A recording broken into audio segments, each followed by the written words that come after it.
My name is Cassie Hartwell. I'm 26 years old and I live in Cookeville, Tennessee. And 7 days before my wedding, I found out that my own father had secretly called every single vendor, the florist, the caterer, the venue, all of it, and canceled everything. He did it behind my back. He also called my fiancé and told him word for word that I was a broken girl and that marrying me would be the biggest mistake of his life. On what was supposed to be our wedding day, 180 guests drove to Millbrook Event Hall on Highway 70 East and found nothing but an empty parking lot and a locked gate. But here's what nobody knew yet. My best friend Mia had seen this coming 8 full months before it happened. She had been quietly building something in secret. A backup. A plan. And what my father walked straight into that Saturday afternoon, I still get chills thinking about it. Stay with me. 'Cause this story is about a lot more than a wedding.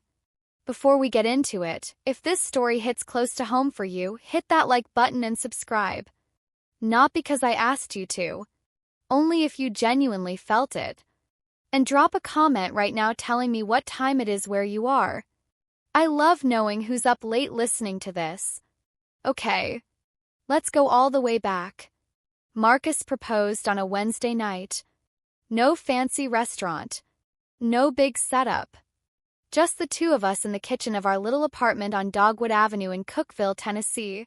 Him down on one knee holding a ring he'd been saving up for 8 months. Marcus is a carpenter. He builds custom furniture by hand out of a workshop behind our house. He had spent 8 months saving ring money from every job he took. He didn't have a long prepared speech.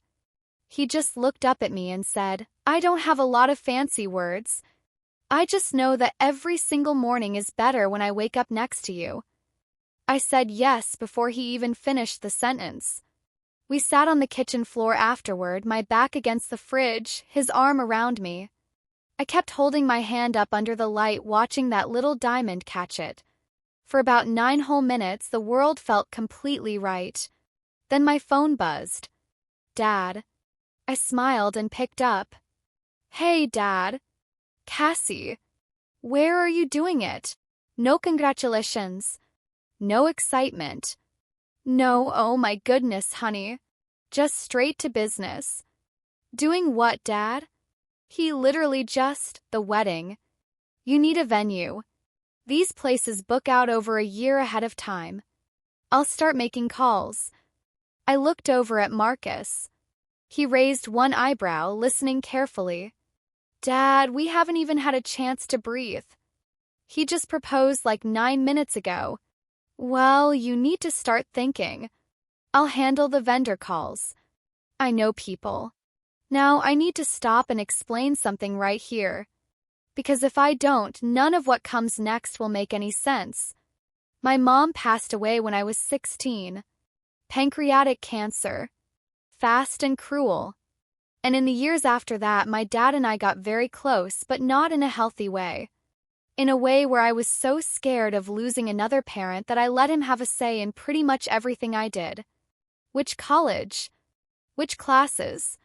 Which city to move to after I graduated? When I was 21 and thinking about moving to Nashville, he sat me down and said, "Cassie, you're all I have left. You know that, right?" And I stayed in Cookeville. So when I gently told him on that same phone call that Marcus and I wanted to plan the wedding ourselves, he went completely quiet. 1, 2, 3, 4 seconds. I counted every one. "Fine," he said softly. "I just thought you still needed me. But I understand." My chest tightened up the way it always did when he said things like that. That old guilt he had been quietly teaching me since I was a teenager fired right up like an engine starting. "No, Dad, of course I need you. I want your help. I want you there for all of it."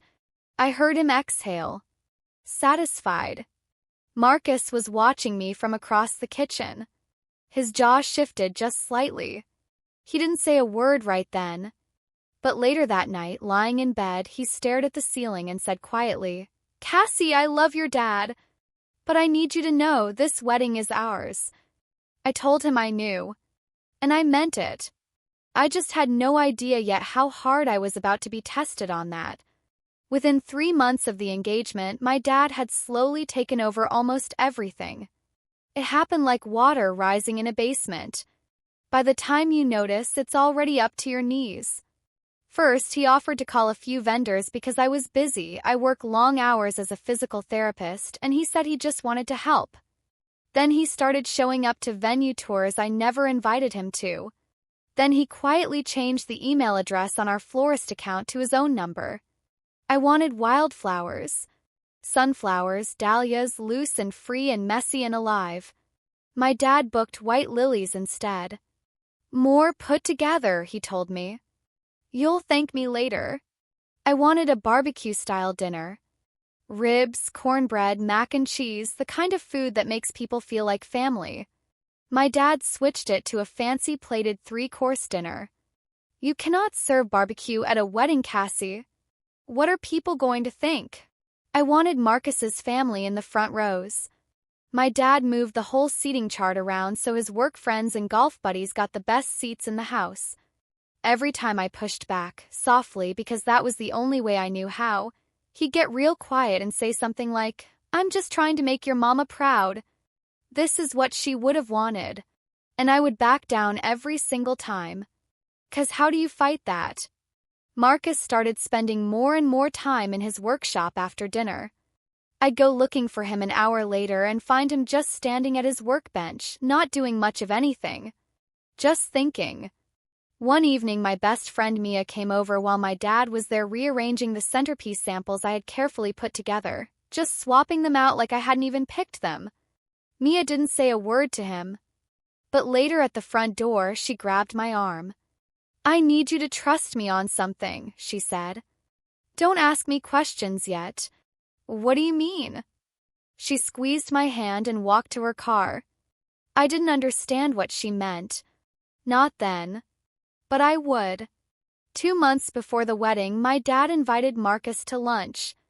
Just the two of them. He said it was to talk family stuff. I actually thought it was a good sign. Like maybe he was finally warming up to things. Marcus came home that afternoon and sat down across from me at the kitchen table. He folded his hands. He's always real careful with his words, Marcus is.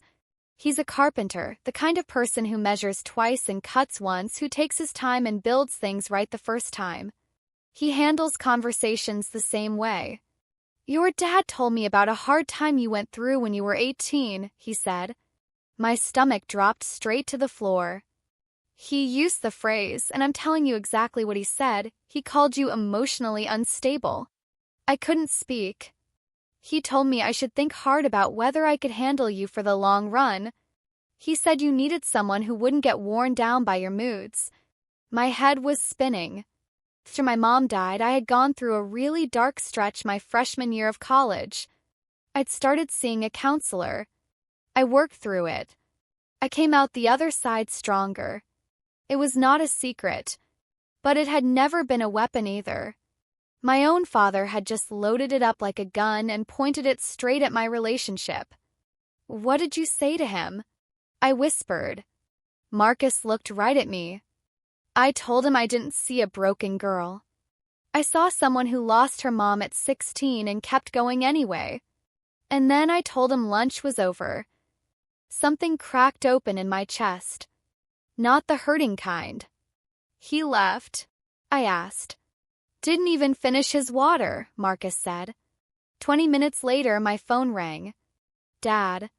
"Marcus was completely out of line today, Cassie."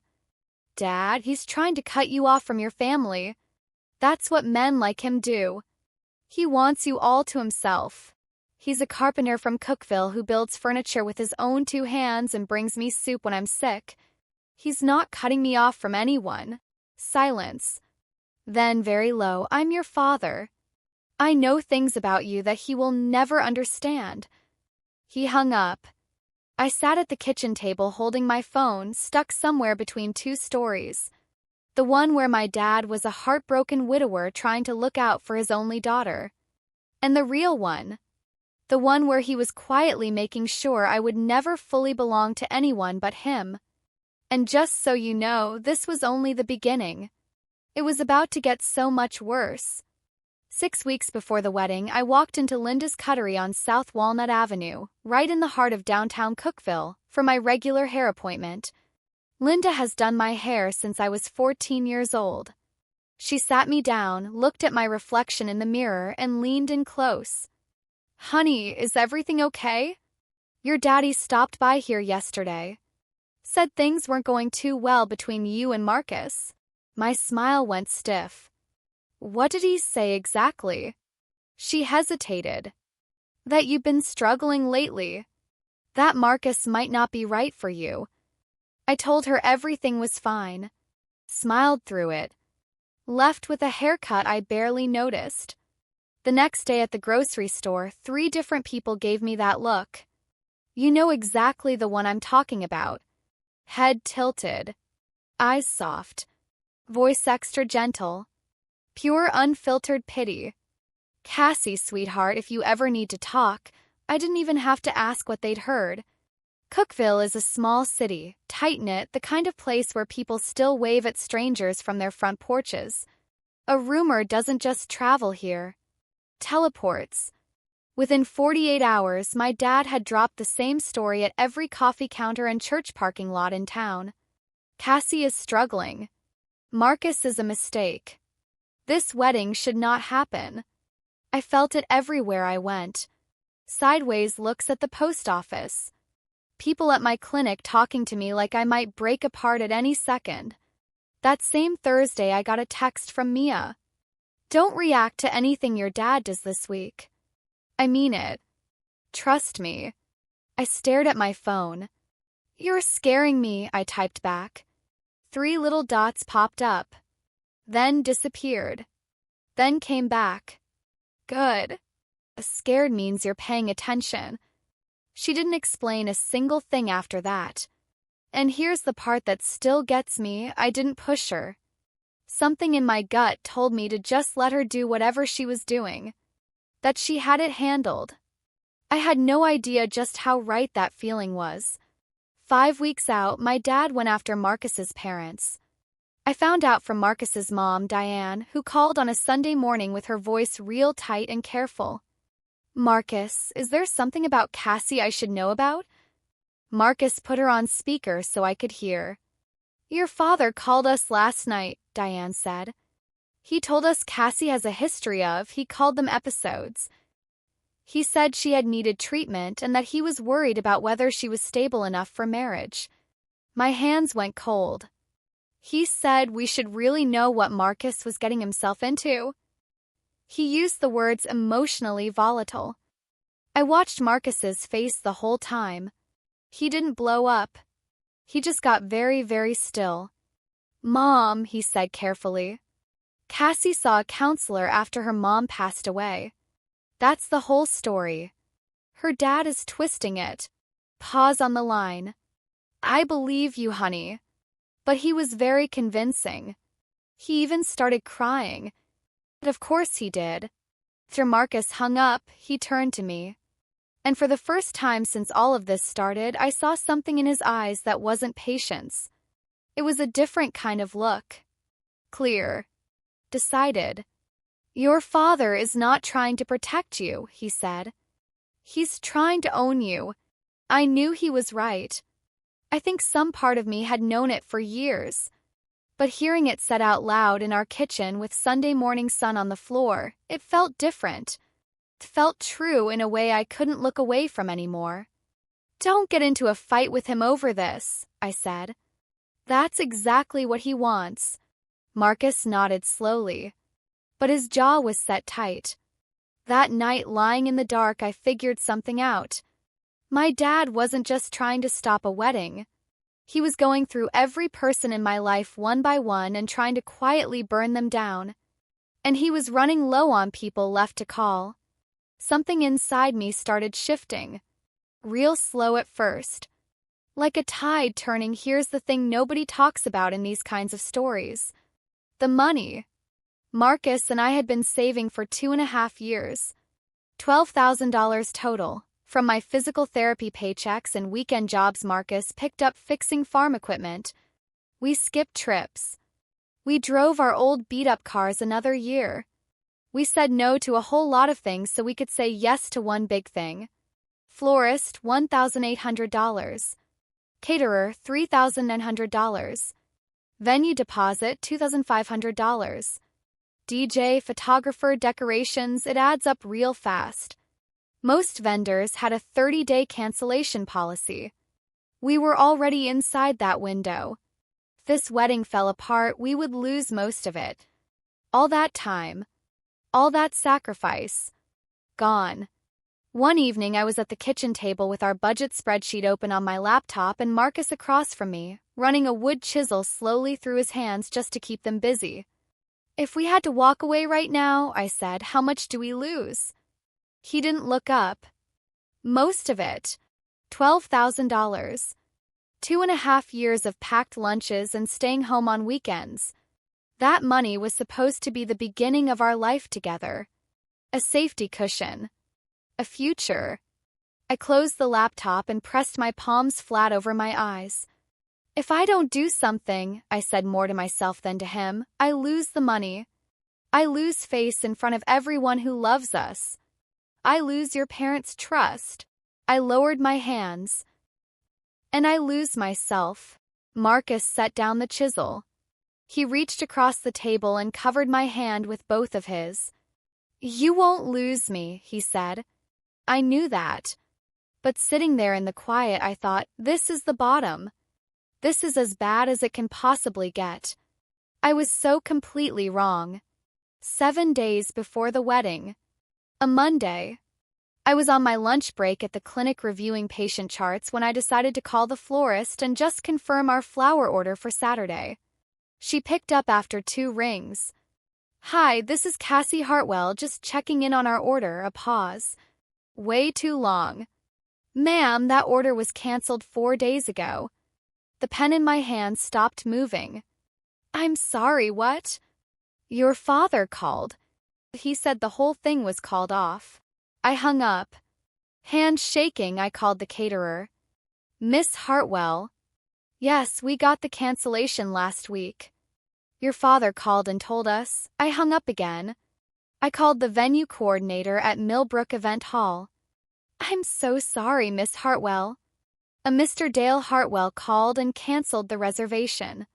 He said the family had all agreed to. I didn't let her finish. I sat at my desk, 26 years old, staring at my phone, feeling the floor underneath me just melt away. Not crack. Melt. Like it was never really there. I called my dad. He picked up on the very first ring, like he had been sitting there waiting. Dad. My voice was shaking. You canceled my wedding. I canceled a mistake. That was not your call to make. Cassie. His voice was flat, almost gentle. Everything about you is my call. I raised you. I kept this family going after your mama died. This wedding, it is mine to give or take away. Something that had been sleeping inside me for a very long time woke up right in that moment. No, I said. It isn't. I hung up. My hands were still shaking. But my voice had been completely steady the whole time. And that surprised me more than anything my dad had just said to me. I don't remember driving home that day. What I remember is the kitchen floor. Cold tile through my work slacks. The afternoon sun making a long rectangle on the wall that moved so slowly it felt like time had turned thick and sticky. I wasn't crying. That was the strange part. I just sat there with my bag still on my shoulder, back against the dishwasher, staring at nothing. Marcus found me like that when he came in from his workshop. Sawdust on his forearms, confused about why my car was in the driveway at 3 in the afternoon. He looked at me. Didn't say a single word. Just came over and sat down right next to me on the tile. Close enough that our shoulders were touching. 10 minutes passed. Maybe 15. The refrigerator hummed. He canceled everything, I finally said. Every single vendor. Did it 4 days ago. Behind my back. His hand found mine on the floor. Rough and warm. He told me this morning it was his to give or take. Our wedding. Marcus was quiet for a moment. Then we'll figure it out. 7 days, Marcus. No florist, no caterer, no venue, no money to replace any of it. I know. And then I said it. Out loud. For the very first time in my life. My father wants me to fail. That sentence just hung in the room between us. Marcus picked up his phone. I'm calling Mia. She picked up on the second ring. Marcus gave her the short version. Vendors all canceled. My dad. 7 days left. There was a pause on her end. Not shock. Something else. Focus. Don't call any vendor, she said. Don't call your dad. Give me 48 hours. We looked at each other. Mia, what are you? 48 hours, Cassie. Trust me. Now I need you to stay with me right here. Because what Mia had been doing for the past 8 months, what she was about to pull out of that folder, is the part of this story I still can't fully believe even now. That same night, after I had finally fallen into something that wasn't really sleep on the couch, Marcus's phone rang. He slipped into the kitchen with his voice low. I didn't move. He told me about it the next morning. My dad had called him at 11:23 at night. She had a real rough time after her mother died, my dad said. Did she ever tell you the full story? 3 weeks she could barely get out of bed. I had to drive up there myself and bring her home. She cannot handle hard times, Marcus. She is going to fall apart on you. You seem like a decent man. Walk away now. Save yourself. Marcus let him talk. And then he walked very calmly over to the kitchen counter and pressed a button on his phone. Record. Tennessee is a one-party consent state. Marcus knew this because his friend Jerome had told him once during a fight with a contractor. When my dad was done talking, Marcus just said completely calm, "Is that everything, sir?" "I'm only trying to help you, son." "I hear you." He hung up. Saved the file. He didn't tell me that night because, as he put it later, you were already holding on by your fingertips. I didn't want to be the thing that let you fall. The next morning before work, he drove straight to Mia's apartment. He handed her his phone with the recording ready to play.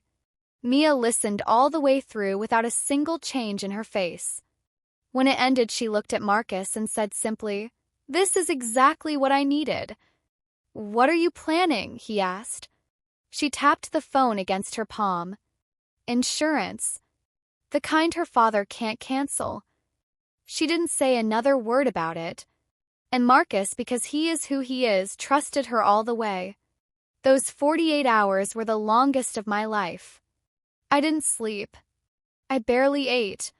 And I had no idea, none, that the answer was already sitting in a thick manila folder on Mia's kitchen counter.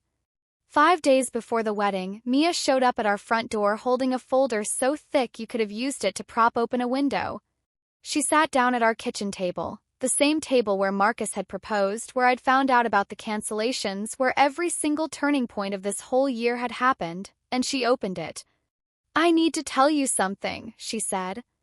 "And I need you to let me finish before you say a word." I nodded.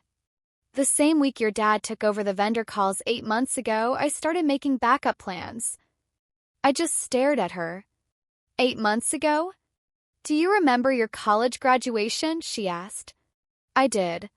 My dad showed up 35 minutes late, spent the whole party criticizing my career choice, and somehow managed to make 2 separate women cry before the night was over. I had gone to the bathroom and just completely lost it. Mia had sat right outside the stall door and talked me through it for 20 minutes. "I made a promise to myself that day," Mia said, "that he would never ruin another big moment for you. Not one more." She pulled out a printed contract. Brixton Farm and Garden, a private event space about 15 minutes outside Cookeville, out past the edge of Putnam County where the land opens up and the sky gets wide, owned by a woman named Carol Sutton who Mia knew through a friend. Contract was already signed. Mia's name. The deposit date was 8 months ago. $1,500. Her own money. Mia. My voice cracked. You used your own. You'd do it for me in a heartbeat. I looked at the date again. 8 months. She had started building this the same exact week my dad made his very first vendor call. She had seen where this was all headed before I could even recognize what was happening. Marcus was standing at the counter with his arms crossed, just staring at Mia like she had walked through a solid wall. She flipped through the folder. Florist, Daisy Lane blooms out of Harpsville. Wildflowers. Sunflowers. Dahlias. Exactly what you originally picked, she said, looking at me. I pressed my hand over my mouth. Caterer, Smoky Ridge Barbecue. Ribs, pulled pork, mac and cheese, cornbread, sweet tea in mason jars. The Marcus let out a short laugh. The first real laugh I had heard from him in weeks. To her friend Jerome. Photographer, her co-worker Priya who shoots weddings on the side. Total cost for the whole backup wedding, just under $5,000. Already paid. Pay me back when life settles down, Mia said. There's zero rush. Then she walked us through the plan for guests. She had the original contact list, 183 names, phone numbers, emails, from a spreadsheet I had shared with her right after we got engaged, way before my dad took over all the communications. Morning of the wedding, she'd blast a mass text to all 183 people, framed as a fun surprise venue upgrade. She'd also make personal calls to the 15 most important guests, Marcus's family, Aunt Beverly, our closest friends.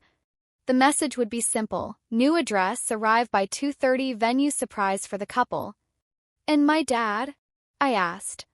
Mia looked right at me. He gets the original address. Only the original address. The room went completely quiet. I also reached out to someone else, she said, her voice careful now. Tara Jenkins from WKFT News. She covers local feel-good stories. She knows this is a best friend saves the wedding piece. She does not know about your dad. Not yet. I hesitated. Having a camera crew felt like a door I couldn't walk back through. Mia read my face instantly. You don't have to decide right now. But Cassie, your dad put all of this on Facebook. He went public first. He told 600 people you were going against doctor's orders. This is just the truth finally catching up. Part of me felt guilty. The part of me my dad had been carefully growing for 10 years. But another part, the part that had been sitting on a cold kitchen floor 3 days earlier, alone watching everything dissolve, felt something completely different. Relief. Like a window getting thrown open in a house that had been sealed shut for years. I didn't sleep that night. I lay in bed next to Marcus listening to him breathe, and I ran the last 10 years of my life backward through my head like a film on rewind. Every birthday my dad had made about himself. The year he announced he was getting a knee procedure at my college send-off dinner. Every dream of mine he quietly picked apart. Physical therapy is fine, Cassie, but it's not real medicine. Every guy I had dated before Marcus who my dad found a reason to hate until I started thinking I was the problem. And my mom. The last real thing she ever said to me, sitting at the kitchen table the week before she got her diagnosis, she had grabbed both my hands and looked straight at me. Don't let anybody shrink you down, baby. Not even the people who love you most. I hadn't understood what she meant when she said it. I understood it now. 6 a.m, I called Mia. Let's do it, I said. You absolutely sure? I have never been more sure of anything in my entire life. All right. I'll set everything in motion today. I hung up. Then I made one more call. Aunt Beverly, my mom's younger sister. Retired schoolteacher. Sharp as a tack. She had never liked my dad much and had never pretended otherwise. Honestly, the smartest woman I know. Aunt Bev, I said. Will you walk me down the aisle? The line went quiet. I heard her breathe in slowly. Oh, Cassie. Her voice got thick. Your mama would be so proud of you right now. I pressed the phone to my chest after we hung up, sat on the edge of the bed in the quiet morning and just breathed. Here is what I did not do. I did not call my dad. I did not explain myself. I did not beg. I did not try to bargain. For the very first time in 26 years, I chose silence. Not the silence of giving in. The silence of someone who has finally made up their mind and doesn't need to explain it to anyone. 4 days before the wedding, I was in the middle of a patient session at Cookville Physical Therapy, the clinic where I've worked for 3 years, when my front desk receptionist knocked on the door and cracked it open. Cassie, your father is out in the lobby. He's asking to speak to Dr. Paulson. My stomach dropped. I finished the session, walked out, and found my dad standing there in his work clothes, voice just raised enough to carry, telling our office manager that he was worried about his daughter's mental health and that the staff really ought to know she had been going through something serious. 2 patients in the waiting area had stopped and were just staring. I walked right up to him, calm as I have ever been. Dad, this is where I work. You need to leave. He turned to me and his whole face shifted into that look. The hurt expression, the trembling jaw, the soft, sad eyes. The same thing I had watched him do my entire life. I'm your father. I'm just trying to. You need to leave. Right now. My clinic director, Dr. Paulson, stepped into the hallway. Sir, I need to ask you to step outside, please. My dad looked around at all the eyes on him, squared his shoulders, and said loud enough for every single person in that waiting room to hear, "She'll understand someday." Everyone will. Then he walked out. The room slowly came back to normal. Dr. Paulson gave me a long look and a small nod. Then a patient in the waiting area, a woman named Ms. Gould, a retired teacher I had been treating for months, waited until things settled down and then leaned over and put her hand on my elbow. My own brother was the exact same way, she said quietly. Don't you let him take this from you, honey. 6 words from someone who barely knew me outside that clinic. And I held on to them for the rest of that day like they were the only solid thing left. 2 nights before the wedding, Marcus's parents hosted the rehearsal dinner at their house. String lights on the back porch, fried chicken and potato salad. About 30 people who genuinely loved us. My dad was not invited. He showed up anyway. I heard a car door slam at 7:40. He walked right up the porch steps holding a bottle of wine and wearing a smile that his eyes had absolutely nothing to do with. Marcus's mom, Diane, opened the door, caught off guard. Dale, we weren't expecting. I'm the father of the bride, he said, and walked straight past her into the house. The whole living room went quiet. Marcus's uncle set his fork down. Aunt Beverly straightened up in her chair by the window. My dad poured himself a glass from his own bottle, held it up, and announced, I'd like to make a toast. Nobody stopped him. That was always how he operated, counting on everyone's polite instinct not to make a scene. I just hope Marcus really knows what he's signing up for. He looked slowly around the room. This marriage is going to test him in ways he cannot even imagine right now. You could have heard a pin drop. Diane stepped forward. Her voice was soft, but there was nothing soft about what was underneath it. Dale, that is enough. My dad took a long, slow sip, set his glass down, looked at 30 faces all staring back at him, and said, I said what I said. Then he walked out. The screen door swung shut behind him. 30 seconds of dead silence. Then Marcus's hand found mine under the table. He squeezed. I squeezed back hard. Aunt Beverly came around the table and bent down next to my chair. Her eyes were wet. I'm so sorry I ever had one single doubt about any of this, she whispered. You are loved in this family, Cassie. You always will be. The night before the wedding, I was staying over at Mia's apartment. She had insisted so my dad couldn't get to me, folding ribbons for the chair decorations when my phone buzzed. A screenshot from Priya. My dad's Facebook page.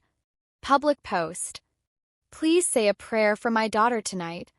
She is rushing into a marriage that goes against the strong advice of her doctors and her family. I have done everything in my power to protect her. A father's heart can only take so much. Against the strong advice of her doctors. There was no doctor. There was no advice. My father had completely made up a medical situation and blasted it out to 600 people in a town where everybody knows everybody's middle name and their mama's maiden name too. My hands were shaking. Mia looked over, read the screenshot, and her face did not change one bit. She was past being shocked. She was in full focus mode. I saw it about 30 minutes ago, she said. He's telling the whole town I'm mentally sick. She took the phone out of my hands, gentle the way you'd take something sharp away from someone, and slid it into her kitchen drawer. Tomorrow, she said, the truth does the talking. Not us. Just the truth. Marcus called a minute later. I saw it. I'm coming over. Stay home, I told him. I'm okay. I'm with Mia. You sure? Promise. He paused. No more phone screens tonight, Cassie. Agreed. Mia made chamomile tea. We sat on her couch and barely said anything at all. Just existed in the same room together. Around midnight, I lay down in her guest room, staring at the ceiling fan going in slow circles above me. Tomorrow. Something had changed in me. I don't know exactly when it happened. Maybe on the kitchen floor the day I found out, maybe the moment I hung up on my dad and my voice stayed steady. But lying there in Mia's guest room the night before my wedding, I was not scared. I was not angry. I was just ready. Like a door I had been standing outside my whole life was finally about to open from the inside. Saturday. I woke up at 5:45 to the sound of Mia already on the phone in the living room. Yes, ma'am, it's a venue upgrade surprise for the couple. New address is Brixton Farm and Garden, 220 Sutton Creek Road. Please arrive by 2:30. Do not go to the old address.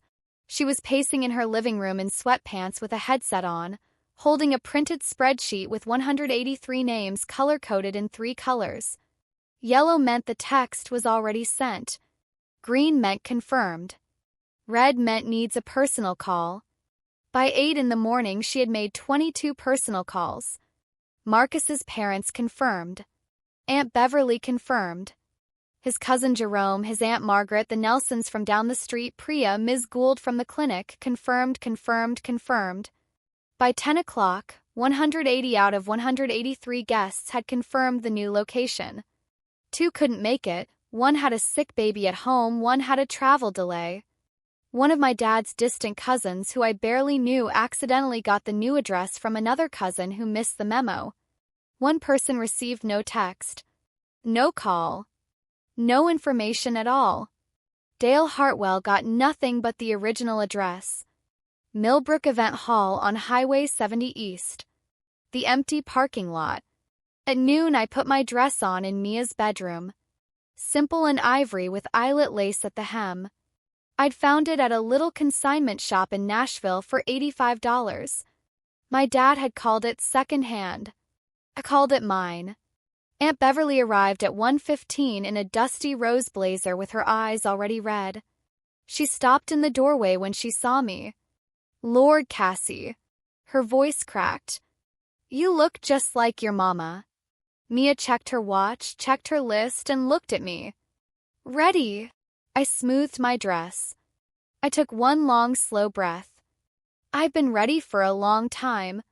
Brixton Farm and Garden sits at the end of a red clay lane lined with old oak trees whose branches reach across and almost touch each other in the middle, like they're reaching for one another. There is a white wooden gate that was swung wide open when we pulled up. Beyond it, a soft rolling lawn edged with wildflower beds. Sunflowers. Dahlias. Baby's breath. All exactly what I had originally chosen. All the things my dad had replaced. Mia had brought every single one of them back. String lights were woven between 2 huge old oak trees at the far end of the lawn, already lit even in the afternoon, swaying just a little in the warm Tennessee air. And running down the center of the lawn, wooden chairs. Handmade. Every single one. I turned to Marcus. Did you? I've been building them for 6 months, he said, looking straight ahead, voice just a little tight. Every weekend. I figured you thought I was just working on client stuff. I thought you were just avoiding everything. He turned and looked at me. I was building our wedding. I just didn't know where we were going to put it yet. I could not speak. The Smoky Ridge barbecue pit was already fired up in the corner of the property. Smell of ribs and cornbread drifting through the warm Tennessee air. Mason jars of sweet tea lined a long wooden table. Guests started pulling up at 2:15. Almost every single one of them stopped when they walked through that gate. Just completely stopped. Hands over mouths. Eyes going wide. Some people laughing out loud. Some people already crying. Marcus's mom, Diane, found me near the flower arch and just wrapped both arms around me tight. This is what it was always supposed to look like, she said. Tara Jenkins from WKFT News arrived with her cameraman and quietly set up near the fence. Professional. Out of the way. Mia had briefed her. A love story, a community showing up. That was all she needed. My old neighbor growing up, Mrs. Keating, 78 years old, Sunday hat, the whole thing, found me and took both my hands in hers. Your mama is watching you today, sweetheart, she said. I know she is. I believed her with everything in me. 180 chairs. 180 guests. And the only person missing was the one person who had worked hardest to make sure none of this would exist. 3 o'clock, the afternoon light went gold. Aunt Beverly took my arm at the top of the aisle. Her grip was firm, real firm, but her hand was shaking. Slow steps, she said low. Make every single one count. The music started. Not a big wedding march, just an acoustic guitar. Mia's friend Caleb sitting on a wooden stool under the oak tree, playing the same song that was on the radio the very first night Marcus and I ever danced together, in his workshop, sawdust all over the floor. I stepped forward. 180 faces turned toward me at the same time. Half of them already crying. Mrs. Keating in the third row pressed a handkerchief to her nose. Ms. Gould from my clinic nodded at me, small, steady, certain. Diane covered her mouth with both hands. Marcus was standing at the end of the aisle. Hands clasped in front of him. Eyes red and not trying to hide it. He has never tried to hide anything from me. Aunt Beverly handed me off to him, shook his hand and said plain as day, You take care of her or you answer to me. Marcus nodded. Yes, ma'am. Every single day. The vows. Marcus went first. His voice broke exactly once on the word home. Then it was my turn. I didn't use a card. I just looked at him and said what I had been carrying in my chest for months. I choose you. Not because I need someone to rescue me, but because I finally figured out that I deserve to be loved without any conditions attached. I don't need anyone's permission to be happy. Not anymore. The whole garden went quiet. Even the wind seemed to settle for a second. Marcus's hand held mine. We kissed under the oak trees and 180 people rose straight to their feet. That sound, that wave of cheering and clapping, filled the whole farm and rolled out across the open field. And 12 minutes down the road, an empty parking lot sat completely silent. I found out the details over the next few days, piece by piece. From Aunt Beverly. From a security guard at the original site. And eventually from the footage Tara Jenkins captured. My dad arrived at Millbrook Event Hall at 2:45 in the afternoon. He parked his truck and stepped out in a pressed button-down shirt and polished boots. He was not dressed like someone going to a wedding.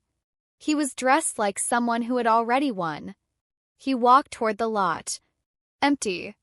No tent. No chairs. No flowers. No smell of food. No music. Nothing but pavement and a chain-link fence and the sound of cicadas. He looked around. No cars pulling up.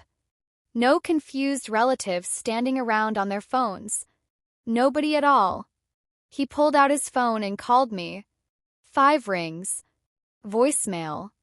Called Mia. Voicemail. Called Diane. Voicemail. Marcus's cousin Jerome. Voicemail. The Nelsons from down the street. Voicemail. Priya. Voicemail. 7 calls. 8. 9. Every single number going straight to voicemail without a single answer. He stood there in the middle of that parking lot, turning in a slow circle, phone pressed to his ear. The sun hot on his back. The cicadas screaming. Not one single soul in sight. I think a lot about what that moment felt like. The exact second he understood. He had come to that parking lot to watch me fall apart. To watch me crawl. Instead, he was standing completely alone in an empty lot while everyone who had ever been in his corner was 12 minutes away eating barbecue and dancing under string lights and laughing. Someone did finally answer. A distant cousin of my dad's named Roberta, hard of hearing and completely out of the loop about the plan. She picked up on the 4th ring. "Oh, Dale. Didn't you get the message? They moved it, out to Brixton Farm, real pretty place on Sutton Creek Road." My dad hung up without a word. 23 minutes later, his truck came up that red clay lane. He saw the gate. The string lights glowing through the trees. He heard the guitar, the laughing, the clinking of glasses. He smelled the barbecue smoke drifting on the afternoon air. He parked and walked up to the gate. A man was standing there. Kyle, a friend of Mia's. Tall. Calm. Clipboard in hand. He had been completely briefed on what to expect. "Good afternoon, sir. Can I get your name for the list?" My dad straightened up. "I'm the father of the bride." Kyle looked down at his clipboard. Looked slowly back up. "I'm sorry, sir. I don't see your name here. There must be an error. I've checked it twice, sir. I'm sorry." Through that gate, my dad could see everything. The wildflowers. The handmade chairs. The mason jars. The guests at long wooden tables laughing and eating. He could see the back of my ivory dress. He could see Marcus's arm around my waist. Everything he had spent months trying to tear down was right there. Alive and warm and glowing. And there was a gate between him and all of it, and a man with a clipboard, and his name was nowhere on the list. "I am her father," he said loudly. Several guests nearby turned to look. Kyle did not move. He kept his expression calm and his hands clasped in front of him. Then my dad saw the camera. Tara Jenkins and her cameraman had moved toward the gate. Professional. Quiet. The little red light was on. My dad froze. He looked at that lens like a man who just realized the whole thing had been caught on tape. And for one long second, all of it dropped away, the concerned parent act, the grieving widower routine, the whole thing. You could just see what was underneath. A man who had bet everything on being in control. And lost every single chip. He turned around. Walked back to his truck. Got in. Drove away down that red clay lane. He never looked back. Inside the farm, I was dancing. Marcus was leading me through a clumsy 2-step on the grass while Caleb played guitar and the string lights came on as the sun dropped lower. I had no idea any of it had happened. Mia was standing near the dessert table watching the gate. She watched the truck disappear down the lane. She picked up her mason jar of sweet tea, took a slow sip, and walked back over to the dance floor. No big smile. No celebration. Just quiet peace. She told me the whole story 3 days later. "He came," she said. "And then he left. You didn't miss one single thing. Paper plates piled high with ribs and cornbread. Sweet tea refilled I don't know how many times. Marcus's 7-year-old nephew Tommy chasing fireflies around the lawn while his grandma yelled at him to watch the flower beds. We cut the cake, 2 layers, buttercream frosting, a little cluster of daisies on top that I had put together myself. And on top of the cake, 2 tiny wooden figures that Marcus had carved a few weeks before. He thought I hadn't spotted the little wood shavings in his truck bed. I had definitely noticed. Aunt Beverly stood up for the toast. She is not a speech kind of person. Everyone who knows her knows that. So when she cleared her throat and the whole garden went quiet, every single person there leaned in. "I'm not big on speeches," she said. "But I want to say just this one thing." She looked right at me. "Welcome to the rest of your life, Cassie. Your mama always believed you'd find your way." She paused. Swallowed hard. She was right. The applause was soft and warm, like rain on a rooftop. Not loud, just steady and real. And I sat at that long wooden table looking out at 180 people eating barbecue in a wildflower garden under string lights in Cookeville, Tennessee, and not one single person was putting on a show. Nobody was watching to see if I would crack. For the very first time, a moment that was supposed to be mine actually was. Mia caught my eye from across the table.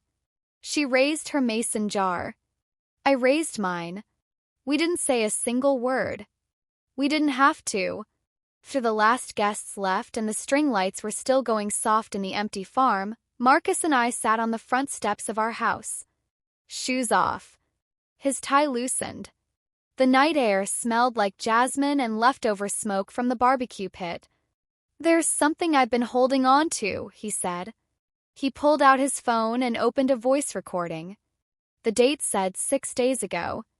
11:23 p.m. "I didn't play this for you before because you were already barely holding together," he said. "I didn't want to add one more thing to carry." He pressed play. My dad's voice filled the dark porch. "She had a really rough time after her mother died. 3 weeks she couldn't get out of bed. I had to go up there myself and bring her home. She cannot handle pressure, Marcus. She is going to fall apart on you. You seem like a good man. Walk away now. Save yourself." I listened all the way to the end. Then the cicadas came back up. I sat with it. "I'm not broken," I finally said. "I never was." Marcus didn't say anything. He just waited. "I want to give this to Tara Jenkins." He looked at me. "You sure?" "My dad went on Facebook first. He told 600 people I was marrying against doctor's orders. He put our town against me." I folded my hands in my lap. "This isn't payback.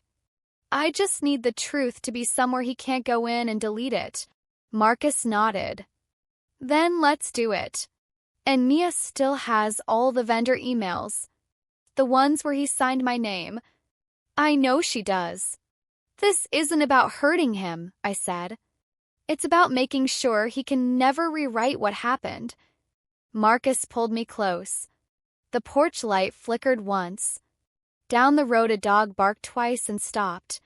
For the first time in a very long time, I felt like exactly who I was supposed to be. The next morning, a Sunday, I sat at the kitchen table with a blank piece of paper and a pen. Not a text.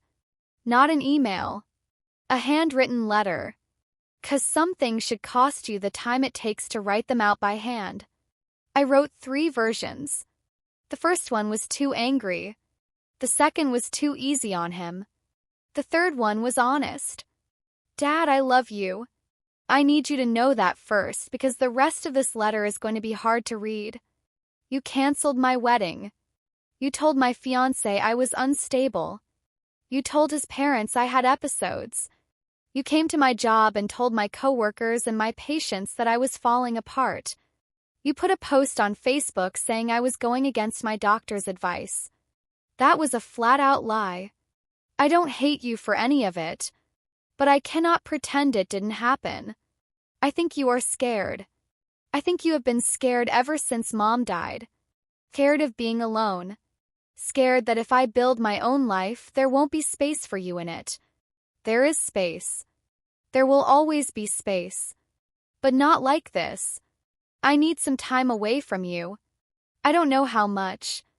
When you are ready to really talk, not to guilt me, not to cry as a way to win, not to steer the conversation where you want it to go, I will be here. The door opens from my side now. Not yours.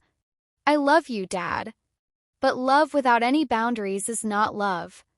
It is a trap. Cassie. I folded the letter, put it in an envelope, and drove to Aunt Beverly's house. She read it in her doorway. When she finished, she folded it very carefully and looked at me for a long moment. Your mama would have written the exact same thing, she said. She delivered it that afternoon. I didn't ask how he reacted. I was not ready to know yet. 1 week later, Tara Jenkins's piece aired on WKFT during the evening news. 4 minutes and 20 seconds. She called it, "A love story that almost wasn't, how one friend saved a Cookville wedding." She kept it clean. She didn't name my dad, she just said a family member had canceled all the vendors. She showed footage of the farm, the wildflowers, the handmade chairs. She interviewed Mia, who said, "When someone you love is in trouble, you don't wait around for permission to help them." But here's the thing about a tight-knit city like Cookville. When the father of the bride isn't anywhere in the wedding footage and a family member is the one who did all the damage, everybody does the math. Fast. Within 3 days I was hearing about it everywhere. My dad's Facebook post, the one about the doctors, got screenshot and shared around town before he could delete it. By the time it was gone, it was too late. People were putting it right next to Tara's news piece and comparing them side by side. The Rotary Club, where my dad had been a member for 9 years straight, sent him a message suggesting he step back for a while things settle down. His longtime barber, who had cut his hair for 15 years, told him straight to his face, "Dale, I've always respected you, but I think you need to go talk to someone." A woman in the Cookville community Facebook group wrote what a lot of people were thinking. "I always figured Dale Hartwell was just a really protective dad. It turns out protective and controlling look exactly the same from the outside until one day they don't." My dad's whole standing in this town had always been built on one thing, being the good guy. The devoted widower. The dad who held it together. The man everyone felt sorry for and respected at the same time. That was done now. Aunt Beverly checked in on my dad a few times after everything settled, because that's the kind of person she is. She does right by people even when they haven't done right by anyone. She told me he called her about 2 weeks after the wedding, voice flat and low. My own daughter turned against me. Beverly didn't let that stand. Nobody turned her, Dale. You pushed her away yourself. She is all I have. Then maybe next time lead with that instead of trying to run her whole life." He called 2 of his old friends from the Rotary. Told them that Mia had twisted everything, that she had turned me against him. Same old story. Dale the victim. Dale the one who got wronged. But this time nobody was buying it.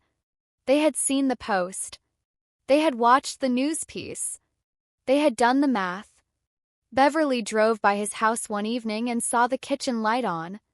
Through the window, he was sitting at the table alone, looking at an old photo album. His and my mom's wedding album.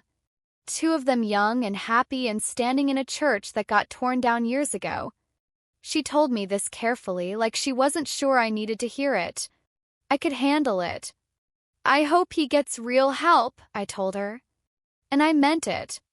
Not because I had forgiven him yet, but because I know what it looks like when somebody is drowning and too proud to let anyone pull them out. I sent word through Beverly. If he started real therapy and could come to 1 session of family counseling without trying to steer the whole thing, I would show up. 1 session. That was the offer. The most I could give. Marcus and I went back to the original vendors with all the evidence. The emails where my dad had signed my name. The voicemails where he had used my voice. The whole paper trail. The florist and the caterer both looked at the evidence and agreed. They had been completely tricked. Daisy Lane Blooms refunded $1,800. Smoky Ridge Barbecue gave back $3,900. That was $5,700 back in our hands. Not everything, but enough to breathe again. The original venue, Millbrook Event Hall, had a no-refund policy past 30 days. But after the manager heard the full story and listened to the voicemails, she offered us a full credit toward a future event instead. Marcus said we would use it for our first anniversary dinner. I actually laughed when he said that. A real laugh. We paid Mia back the full $5,000 within 6 weeks. She fought us hard on it. I wired it anyway. Some things are not really about money. They are about making sure the person who showed up for you knows exactly how much that meant. Here is the part one did not see coming at all. 3 guests who had sat in Marcus's handmade chairs at the reception reached out to him in the days after the wedding wanting to order custom furniture. A dining table for the Nelsons. A porch swing for Mrs. Keating. A bookshelf for Tara Jenkins's producer. Marcus does custom woodwork, always has. He builds things by hand the old-fashioned way. But steady clients had been hard to come by. After the wedding, word spread fast. His little one-man shop suddenly had a 2-month wait list out of nowhere. We didn't get rich. We didn't get revenge. We just got free. Now our house is small. 2 bedrooms, 1 bathroom, a back porch with a squeaky 3rd step that Marcus keeps saying he will fix. I believe him because he finishes everything he sets his mind to. His workshop out back smells like fresh-cut pine on most mornings, and I have come to love that smell more than almost anything. We live about a mile from the Cookeville Depot Museum, the old train station in the middle of town that's been there since 1909. I drive past it every single morning on the way to work. I used to barely notice it. Now it makes me think about things that were built to last. I am back at the clinic full-time. My patients have no idea what happened this past year, and that is exactly how I want it. They care about their shoulder rehab and their recovery goals. It is the most grounding part of my week. Ms. Gould, the woman who whispered, "Don't let him take this from you," in the waiting room, brings homemade banana bread to the clinic every other Friday and leaves it on the front desk without any note. We both act like it just appears there on its own. Diane and I have Sunday dinners twice a month. She is teaching me her peach cobbler recipe. Last month she handed me the original handwritten index card, the ink faded, the edges soft from years of use. "Family recipe goes to family," she said. I taped it inside the kitchen cabinet next to a photo from Brixton Farm. I have not talked to my dad directly yet. Aunt Beverly tells me he started therapy. Quit. Went back. Quit again. Went back a 3rd time. He is trying, she says. Slowly. Slowly is fine, I told her. I am not going anywhere. The door I described in my letter, the one that opens from my side, is still there. I check on it sometimes in my mind. The way you check on a plant you left out through a cold night, hoping it made it. Then, 6 months after the wedding, I came home from work on a Tuesday afternoon and found something sitting on our front porch. Not in the mailbox. On the porch itself. Left there by hand. A cream-colored envelope. No return address. My name written on the front in handwriting I would recognize anywhere, even in the dark, even from across a room. Inside, no words. No letter. Nothing written down at all. Just one single pressed wildflower, dried and flattened between 2 pieces of wax paper. A sunflower. The flower I had originally chosen for my wedding. The flower my dad had replaced. The flower Mia had brought back. I stood in the doorway holding it for a long time. I don't know if it's an apology. I don't know if it's a hello or a goodbye or something in between. I don't know if he grew it in his yard, bought it somewhere, or found it growing wild on the side of Old Cookeville Highway where sunflowers come up every summer without anyone planting them. I didn't call him, but I brought the flower inside. I set it on the bookshelf leaning against our wedding photo. Marcus and me under the oak trees at Brixton Farm. String lights in the background. Wildflowers everywhere. Marcus came in from his workshop a few minutes later. Sawdust on his hands. He saw me standing at the bookshelf and stopped. You okay? I turned around. Yeah, I said. I really am. Sighed. The afternoon light poured warm through the kitchen window. Sada's going strong. The neighbor's dog barked once and settled down. A mockingbird in the old oak tree out back was doing its thing, cycling through every sound it had ever heard. My name is Cassie Hartwell Cole. I am 27 years old. And for the first time in my life is actually mine. Before I let you go, I want to say something straight to you. I didn't tell you all of this so you would hate my dad. He is a man who is hurting. He lost my mom young and he never found a healthy way to deal with that. Pain that has nowhere good to go almost always finds somewhere destructive to land. His hurt is real. But his hurt did not give him the right to take apart my life. And if you have someone in your world, a parent, a sibling, a partner, anyone, who uses love like a leash, who makes you feel guilty just for being whole, who punishes you for growing into who you are, I want you to hear me right now. You are not selfish for needing space. You are not a bad son or daughter for building a life that doesn't spin around someone else's fears. You are not ungrateful for wanting to breathe. Limits are not walls. They're doors. And you are allowed to be the one who holds the key. I was lucky.